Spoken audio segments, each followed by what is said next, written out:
नमस्कार, आप देख रहे हैं निष्कर्ष भारत और मैं हूं आपके साथ वैशाली। अगर आप हमारे चैनल को YouTube पर देख रहे हैं और अभी तक सब्सक्राइब नहीं किया है तो अभी सब्सक्राइब करें और अगर Facebook पर देख रहे हैं तो हमारे चैनल को फॉलो करें। मनुष्य का शरीर विटामिन B12 नहीं बनाता, लेकिन इसके बिना जिंदा भी नहीं रह सकता। ये सांस लेने की तरह जरूरी है। पता है वो कौन सी ऐसी चीज है जो बहुत रेयर है, प्रकृति में बहुत मुश्किल से मिलती है, लेकिन अगर वो ना होती तो हमारे पास ना मोबाइल होता, ना लैपटॉप और ना ही कोई भी ऐसी चीज जो बैटरी से चलती है। वो चीज़ दरअसल एक मेटल है, नाम है कोबाल्ट। दुनिया की सारी लिथियम बैटरीज में इस मेटल का इस्तेमाल होता है। विज्ञान इतना आगे बढ़ गया है, लेकिन आज तक हम इस मेटल का कोई दूसरा विकल्प या रिप्लेसमेंट नहीं खोज पाए। न सिर्फ बैटरीज के निर्माण बल्कि इंसानी शरीर के निर्माण और बुनियादी स्वास्थ्य के लिए भी कोबाल्ट उतना ही क्रिटिकल है। ये जितना क्रिटिकल है उतना ही रेयर भी।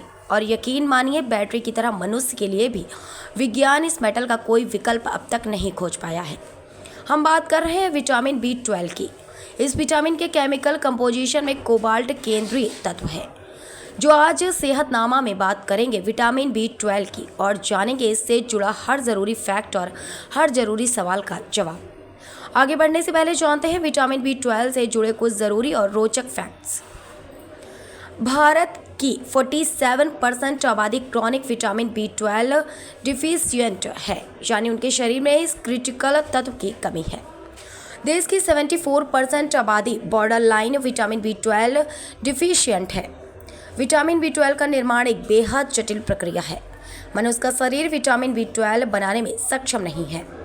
हम इसे सिर्फ बाहरी स्रोतों के जरिए ही ले सकते हैं। हमारा लीवर एक बार में 3 से 5 साल तक के लिए विटामिन B12 स्टोर करके रखता है। यही कारण है कि विटामिन B12 की कमी होने पर तकरीबन 2 साल तक इसके लक्षण दिखाई नहीं देते, क्योंकि बॉडी अपने स्टोरेज से इसका इस्तेमाल कर रही होती है।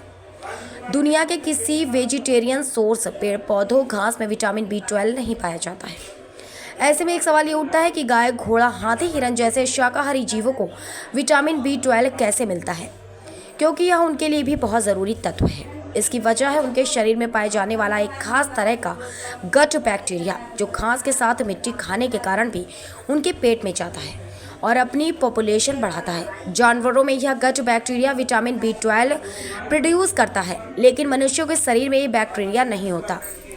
शरीर में विटामिन B12 के एब्जॉर्प्शन के लिए ज़रूरी है कि हमारे स्टमक एसिड में पर्याप्त मात्रा में इंट्रिंसिक फैक्टर IF हो। एंटासिड जैसी दवाइयाँ IF लेवल को कम कर देती हैं, इसलिए जो लोग ज़्यादा एंटासिड खाते हैं उनके शरीर में विटामिन B12 ठीक से एब्जॉर्ब नहीं होता। विटामिन B12 की कमी का सबसे ज़्यादा असर मेमोरी पर दिखता है। अगर आप छोटी छोटी बातें भूल रहे हैं, घड़ी, चश्मा, पेन या टिफिन बैग में रखने जैसी मामूली बातें भी भूल जा रहे हैं, तो यह विटामिन B12 की कमी का संकेत है। विटामिन B12 का शरीर में क्या काम? यह विटामिन शरीर में प्रमुख एडमिनिस्ट्रेटर की तरह काम करता है। यह ना तो हो तो शरीर का पूरा सिस्टम ही काम करना भूल जाता है, जैसे कि रेड ब्लड सेल्स RBC शरीर के लिए सांस लेने की तरह है। अभी सिर्फ रेड ब्लड सेल के निर्माण में विटामिन B12 की बुनियादी भूमिका है। विटामिन B12 ना हो तो RBC बनेंगी ही नहीं। हमारे शरीर की संरचना में सबसे बुनियादी इकाई है DNA और RNA। इन्हें बनाने में विटामिन B12 की क्रिटिकल भूमिका है। हमारा पूरा नर्वस सिस्टम, ब्रेन, मेमोरी, सब कुछ का काम रुक जाएगा अगर शरीर में विटामिन B12 का स्तर क्रिटिकली लो हो जाए। खबर हमारी, निष्कर्ष आपका। ऐसे ही तमाम खबरों के लिए आप देखते रहिए निष्कर्ष भारत।